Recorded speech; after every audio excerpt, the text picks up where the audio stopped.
We are back for the study of mycology.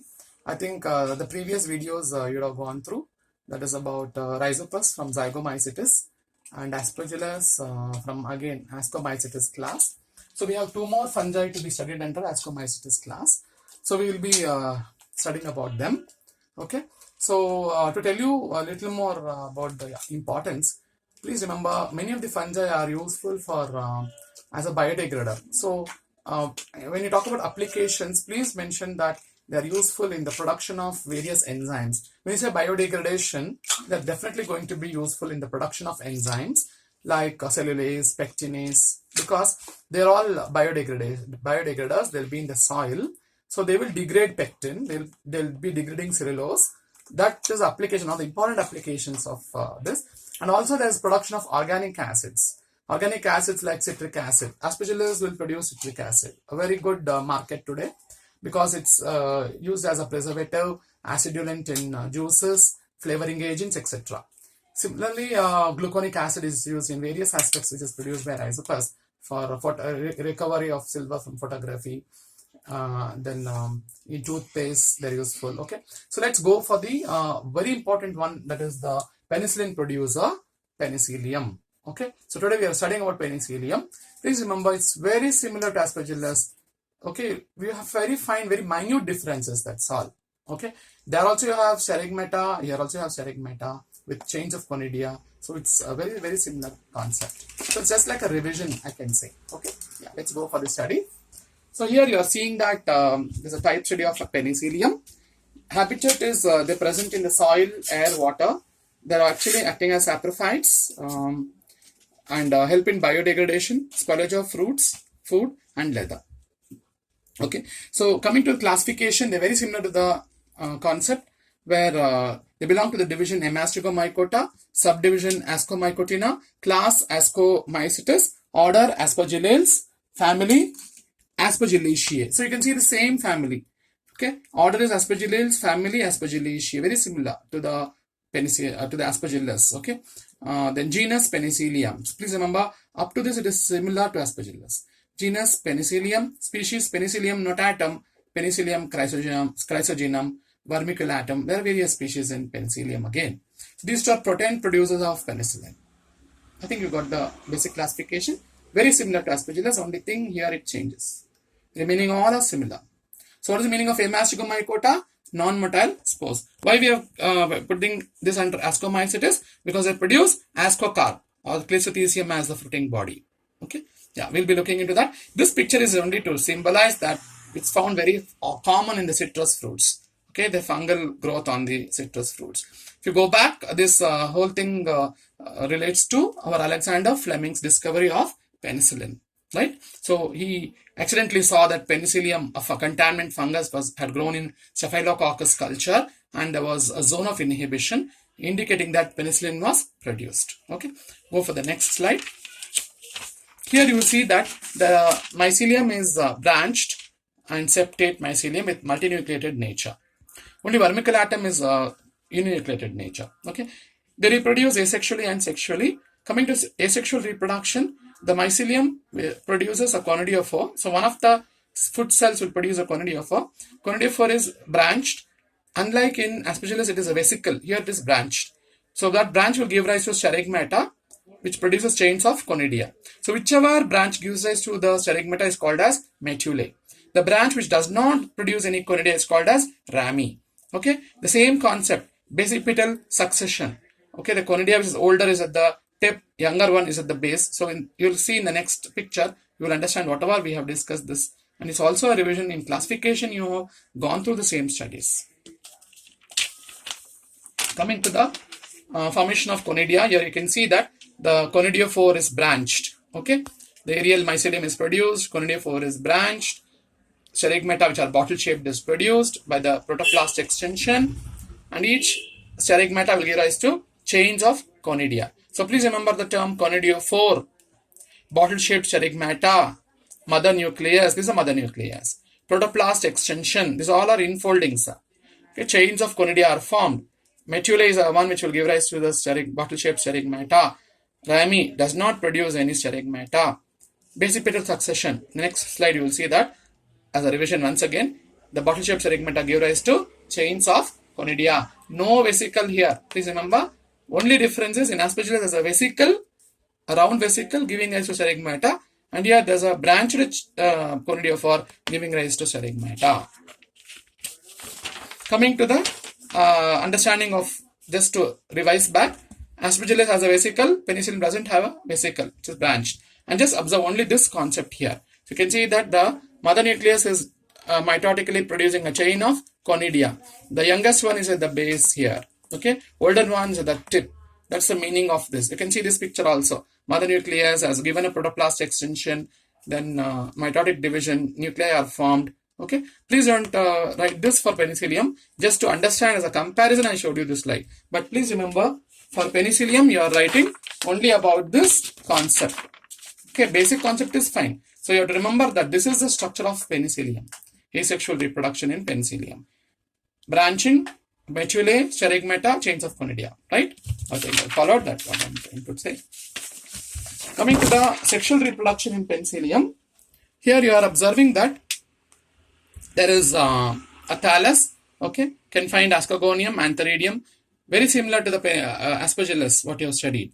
Okay, male sex organ is antheridium, which is multinucleated. Okay, and there will be many antheridia produced. One of them will be in contact with the ascogonium. Female sex organ is ascogonium, which is round. Okay, which is multinucleated. Later on, only one nucleus remains. Okay, there's epiplasm and ooplasm. Epiplasm is surrounding, ooplasm is a central nucleus. It's the same thing, revision of Aspergillus, similar concept. Here you are seeing that it's a revision for you. So here you are seeing that one of the antheridia, so they have differentiated now, only one nucleus of each is remaining in the ooplasm and in the antheridium. Okay, so there's a beak-shaped structure called papillae developing. They come in contact, they give a pore development, there's plasmogamy.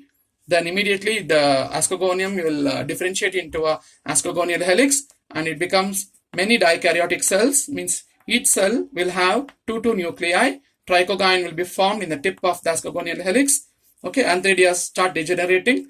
Dikaryoticization has occurred already. So this is again a similar concept what you have already learned.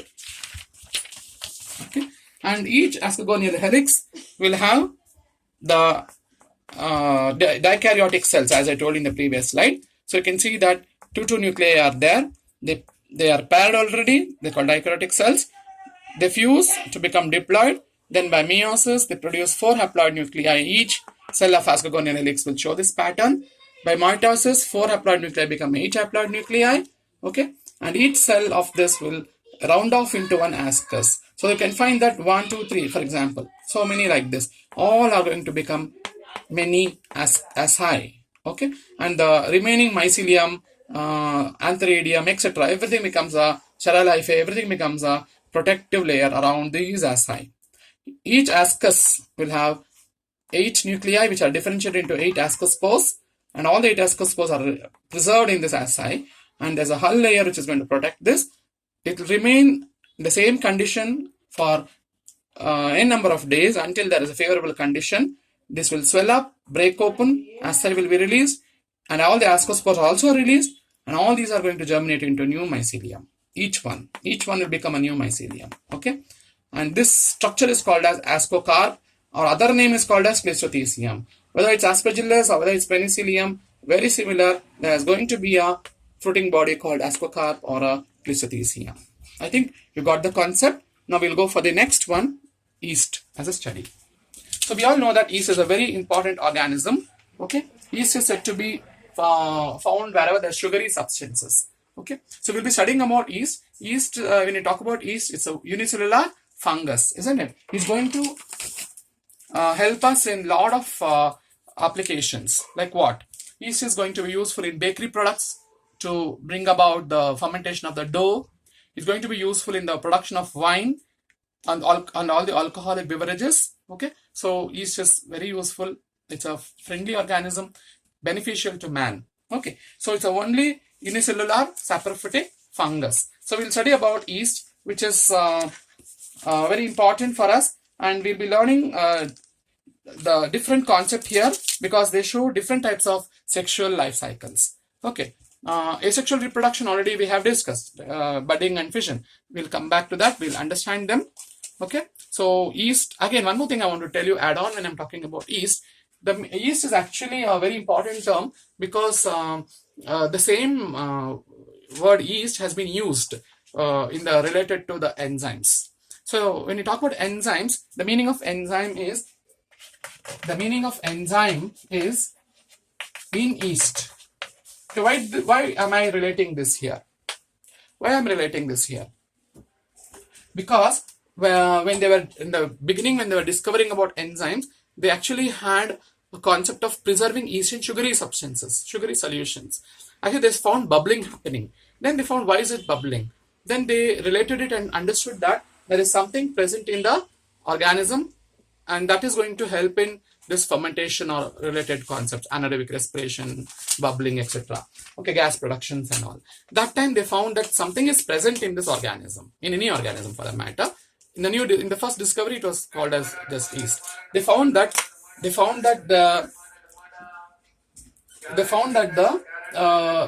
gave a term for that particular thing as in yeast, because they found first time something is responsible for a biochemical reaction, right? So that was called in yeast. In the sense that compound was found first time in yeast. Of course, it's found in all the organisms. Enzymes are found in all the organisms. Okay. So I mean to say that we should understand about the meaning of the enzyme relating to yeast. Okay. So I just wanted to tell you this, that yeast is such an important organism which is useful for mankind. We'll get back to the type study of yeast now. Okay. So as you all know, yeast is said to be present in the habitat when you consider sugary substances like nectar, fruits, grapes, which is used for alcohol production. Classification. When I'm talking about this, actually, I just want to tell you, in heritage winery visits, they have told that they don't use any external yeast, it seems. The yeast is present on the grapes itself is said to be a normal flora for the fermentation. So heritage wine, whatever you get, is natural yeast which is present on the grapes. Okay. Yeah, let's go back. So coming to the classification, division Emastigomycota, subdivision Ascomycotina, class Ascomycetes, order Saccharomycetales. Some books also say Endomycetales. Both are fine. Okay. Family Saccharomycetaceae, genus Saccharomyces, species Saccharomyces cerevisiae, Saccharomyces ludwigi. Okay. We have a number of examples of yeast. So to say that they are unicellular saprophytic fungus. Coming to the structure of the yeast cell. So it has a cell wall made of cellulose, glucose and mannan. Okay, this outer one is the cell wall and inner cell membrane. You find all the cell components like this. One of them is a definite nucleus, the endoplasmic reticulum. So it's a eukaryotic cell. So we all should know that the 60S and 40S ribosome. Then dictyosomes are helping in secreting the granules. There's a vacuole, very prominent vacuole, covered by tonoplast. Then you have the glycogen granules, mitochondria, polyphosphate granules, and Golgi apparatus. Okay, these are the basic contents of any eukaryotic cell. But cell wall should be remembered. It has got cellulose, glucose, and mannans. Mannans are very unique in yeast cells, cell wall. Coming to the reproduction, they show asexual and sexual mode of reproduction.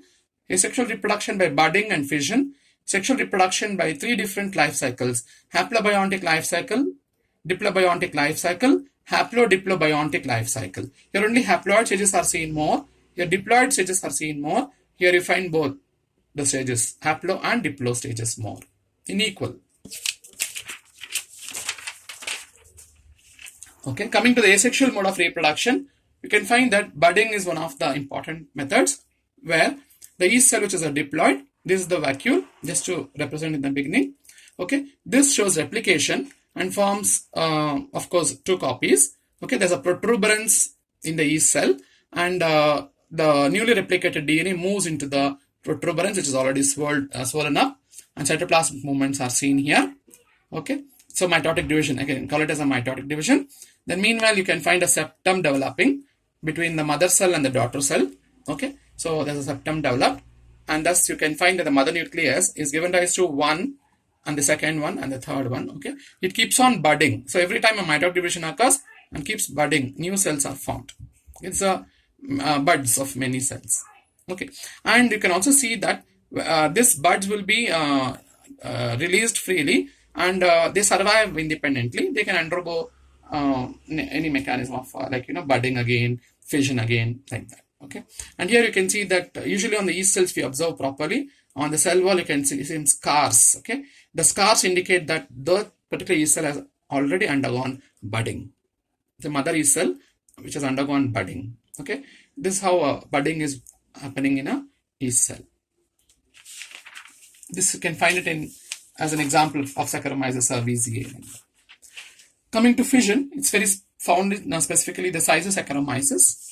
Here you can see that the cell which is having a vacuole similarly will undergo replication, and you can see there's a difference here. It has undergone elongation. The cell elongation occurs, and equal distribution of the cytoplasm is seen, okay, during cell elongation, followed by, of course, mitotic division. The nuclei have been separated. There's an invagination here, and eventually a septum formation, okay, and two daughter cells are formed. So two yeast cells are formed by fission. It's almost very similar to the bacterial fission, okay. So we should understand that mitosis is a major thing. Replication and mitosis. Septum formation, separation of two cells. Thus they are going to be divided into one cell dividing into two. Coming to the sexual mode of reproduction, we all know that sexual reproduction always starts has features like plasmogamy, karyogamy, and meiosis. Okay, with this basic concept, let us understand three different life cycles of yeast: haplobiontic life cycle, diplobiontic life cycle, and haplodiplobiontic life cycle. Let's go one by one. The first one is called the haplobiontic life cycle, wherein it's found in Saccharomyces octosporus. Okay, so you find that two different genetically different yeast cells, plus and minus, come closer. Then they form a protuberance. Okay, and then that is in future going to develop into by fusion into a conjugation tube. Once conjugation tube is developed, cytoplasm mixes, called as plasmogamy, followed by karyogamy. Both the nuclei come into the conjugation tube and get fused, and thus it becomes a diploid yeast cell. I can call this as a diploid yeast cell now, which is further undergone meiosis. So this is a diploid yeast cell. It's undergone meiosis. This diploid stage 2n, these all are n. We can call it as haploid stages. This is not yet fused. So this is a diploid stage. So you can find that meiosis occurs. The nuclei undergone reduction division to form 4 haploid nuclei. And further, the same yeast cell shows mitosis to form 8 haploid nuclei. Just like your ascus, you can find that the cell rounds off into different yeast cells. So 8 yeast cells will develop. Now I think you have got why yeast is placed under Ascomycetes, because it is very similar to ascus, having 8 ascospores now. Like that, here you find 8 yeast cells in the yeast diploid yeast cell, which is modified. Okay, what you see here, many places it is haploid condition, right? So haploid conditions. That is why this name has been given like haplobiontic life cycle, because diploid stages are very less here. You don't find it much. Most of the stages are haploid. 1, 2, 3, 4, 5, 6. All these are haploid stages. Therefore, it's called haplobiontic life cycle. So these yeast cells are released from this mother yeast cell. Each one individually grows and establishes itself. Okay. Coming to the second one, the diplobiontic life cycle. So again, it starts with two similar yeast cells of genetically different yeast cells. They undergo a protuberance. You can find this in Saccharomyces ludwigi. They studied in this. Okay. So the two nuclei are there. You can find as the protuberance occurs, the fusion occurs, a conjugation tube has developed. Okay. Plasmogamy has occurred, followed by karyogamy. Of course, nucleus fusion also occurs. So two events I have tried to show here. And thus it's a diploid yeast cell now. This diploid yeast cell, what does it do? It shows budding and forms many diploid yeast cells. The same 2n will keep on dividing and form many 2n cells, diploid yeast cells. Each cell shows again a meiosis. So budding is for this. I've tried to use this word budding is for this. Okay. Each cell of this undergoes meiosis to form 4 haploid nuclei. So here you find 2n stage. Here you find 2n stage. Okay. So this undergoes meiosis, and this 4 haploid nuclei, what happens? See in the next stage what is happening here. Again, there is going to be pairing of the two nuclei. Okay, and they fuse, of course, Karyomyces, and it's going to produce a germ tube. Each one, this also and this as well. Okay, a germ tube will develop, and that's developing into a mycelium. This will again give rise to many budded cells which are diploid. So what you see here, you find diploid conditions observed more. Therefore, it's called as diplobiontic life cycle. The major events charts here. So you can find that there's a budding in the diploid yeast cell, again a fusion of karyogamy with of nucleus fusion, and again a germ tube, and again a diploid yeast cell, right? So this again undergoes meiosis and further goes with the individual yeast cells from here. So to what you understand here, Saccharomyces ludwigi shows lot of this condition of diploid nature. That's why it's called as diplobiontic life cycle. I think you followed it. Just to revise back, haploid cells are there, plasmogamy, karyogamy occurs, diploid yeast cell is there, it shows budding, then it's forming 4 haploid nuclei. Again, there's a fusion among them and forms a germ tube, and again diploid yeast cells are formed. Because of this nature, we call it as diplobiontic life cycle. Okay, can I go ahead now? Let's go with the next one, that is the haplodiplobiontic life cycle. So here the name haplodiplobiontic is given. So let's see what's going to happen. So 2 haploid cells are there, undergoes a protuberance, plasmogamy, germ, of course, there's a conjugation tube, karyogamy has occurred, diploid yeast cell is formed. Only one stage of diploid, again, that budding occurs, all 2 end cells are formed. This yeast cell undergoes meiosis to form 4 haploid nuclei. There, what did you see in diplobiontic life cycle? You found fusions among these 2. Again, a germ tube. That's not going to happen here. Okay, so there's again a mitosis. 4 haploid nuclei becomes 8 haploid nuclei.